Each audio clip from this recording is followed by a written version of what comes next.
জাতীয় বিশ্ববিদ্যালয়ের শিক্ষার্থীদের রেজাল্ট বা সিজিপিএ খারাপ হওয়ার পিছনে অন্যতম একটি প্রধান কারণ রয়েছে, যেটা আমি নিজে বিশ্লেষণ করে বের করেছি।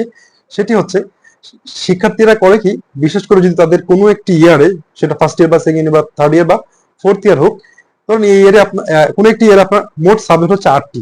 এখন আপনার 2টি সাবজেক্ট রয়েছে ম্যাথমেটিক্যাল। এখন আপনি কি করছেন, সারা বছর শুধু আপনি ওই ম্যাথমেটিক্যাল কোর্সে পড়ে যাচ্ছেন।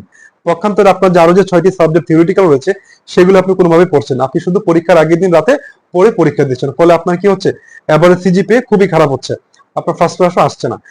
এই অবস্থা থেকে বের হওয়ার জন্য আপনাকে কি করতে হবে, যে আপনার থিওরিটিক্যাল যে কোর্সগুলো রয়েছে সেখানে আপনাকে বেশি গুরুত্ব দিতে হবে। তার মানে এই না যে আপনি ম্যাথমেটিক্যাল সাবজেক্টে গুরুত্ব কম দিবেন, আপনি সেটাও পড়বেন, পাশাপাশি যেহেতু আপনার 6টি সাবজেক্ট থিওরিটিক্যাল, আপনাকে সেখানে আরো বেশি গুরুত্ব দেওয়া উচিত। এভাবে যদি আপনি মেনটেন করে পড়তে পারেন তাহলে আপনার সিজিপিএ ভালো হবে। আমরা প্রায় সময় দেখি যে অনেক শিক্ষার্থীরা অনেক সহজ সহজ সাবজেক্টে ফেল করে, কিন্তু সে যদি এইসব থিওরিটিক্যাল সাবজেক্টে বেশি সময় দিত তাহলে কিন্তু এইসব সাবজেক্টে তার সিজিপিএ প্লাস অথবা অ্যাটলিস্ট এ পাওয়া তার জন্য অনেক সহজ হয়ে যেত আর কি।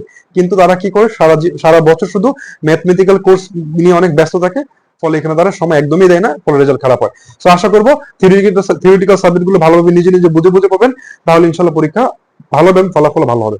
ধন্যবাদ সবাইকে।